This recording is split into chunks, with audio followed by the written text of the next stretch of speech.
परावर्तन का मतलब क्या होता है? परावर्तन का मतलब होता है लौटना। ठीक, जैसे कोई प्रकाश की किरण किसी परावर्तक सतह पर आई और टकराकर वापस उसी माध्यम में लौट गई, उसी माध्यम में जिस माध्यम से आई। अगर माध्यम निर्वात है तो निर्वात में लौटेगी, तो होगी ये घटना। अगर किसी दूसरे माध्यम में लौट रही है तो घटना कौन सी जाएगी? अपवर्तन। कौन सी जाएगी घटना? अपवर्तन। तो जब कोई प्रकाश की किरण किसी परावर्तक सतह से लौटकर उन्हें उसी माध्यम में लौट जाए जिस माध्यम से आई है, उस घटना को क्या बोलते हैं? परावर्तन। क्या बोलते हैं? परावर्तन। जैसे मान के चलो ये कोई आपकी एक परावर्तक सतह ले ली अपन, ये सतह आपकी समतल भी हो सकती है और ये सतह आपकी खुरदरी भी हो सकती है।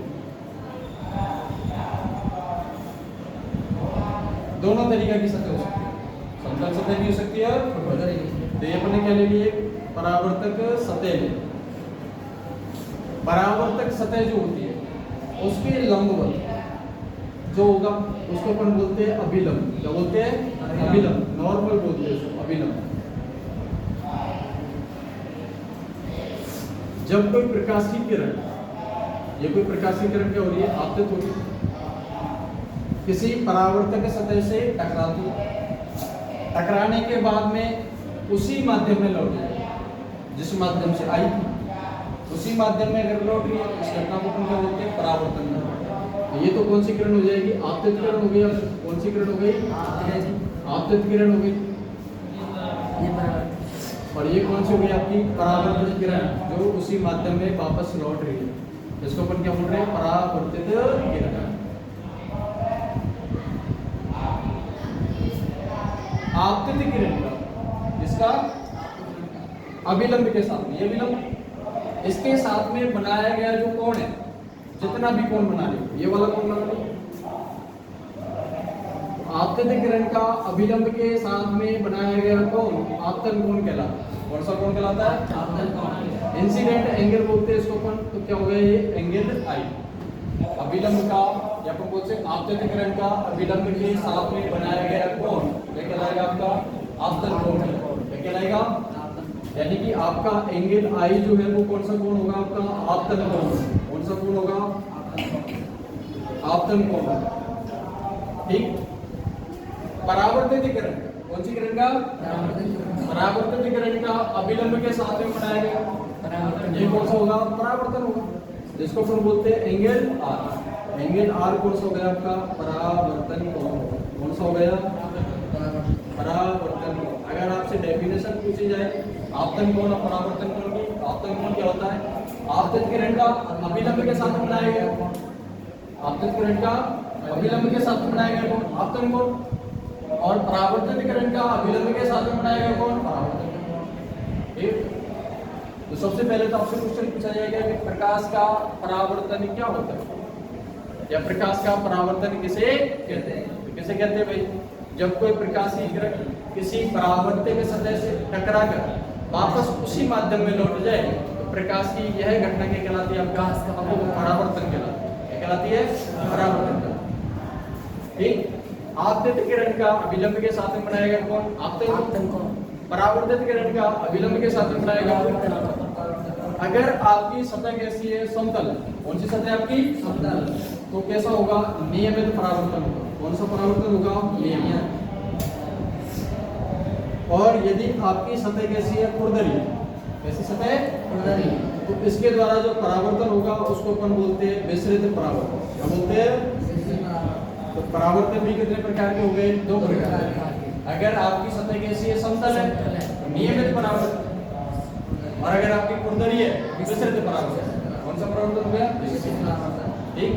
इसके बाद में यहाँ पर जो क्वेश्चन पूछा जाएगा वो पूछा जाएगा परावर्तन के नियम। क्या पूछा जाएगा? परावर्तन के नियम। और परावर्तन का पहला नियम यही है कि आपकी आपतित किरण ये वाली, परावर्तित किरण ये वाली, और अभिलंब तीनों एक ही तल में है या नहीं? है नहीं है। यानी आपतित किरण, अभिलंब और परावर्तित किरण तीनों के तीनों एक ही तल में ऐसे होंगे। एक ही तल। कौन कौन से भाई? आपतित किरण, परावर्तित किरण और अभिलंब। ये तीनों कैसे होंगे भाई? एक ही तल में होंगे। कौन से तल में होंगे? एक ही तल में होंगे। यही होगा पहला नियम तो। दूसरा क्या होगा? जितने कोण पर ये आपतित हुई है उतने ही कोण पर क्या होगी? ये परावर्तन। यानी पर बोल सकते हैं कि आपतन कोण और परावर्तन कोण दोनों कैसे होते हैं? बराबर होते हैं। कैसे होते हैं? यानी दूसरा पॉइंट क्या हो जाएगा? एंगल आई बराबर के एंगल आर। आपतन कोण का मान परावर्तन कोण के बराबर होता है। सिंपल से नियम है। एक और चीज, यहाँ पर इस आपतित किरण का जितना वेग होगा, मान के चलो बी वेग से आ रही है तो ये परावर्तित भी कितने वेग से होगी? बी वेग से। मान के चलो इसकी फ्रीक्वेंसी कितनी है? एफ, तो इसकी भी फ्रीक्वेंसी कितनी होगी? एफ है। मान के चलो इसकी तरंग दैर्ध्य कितनी है? लैम्डा है, तो इसकी भी तरंग दैर्ध्य कितनी होगी? लैम्डा।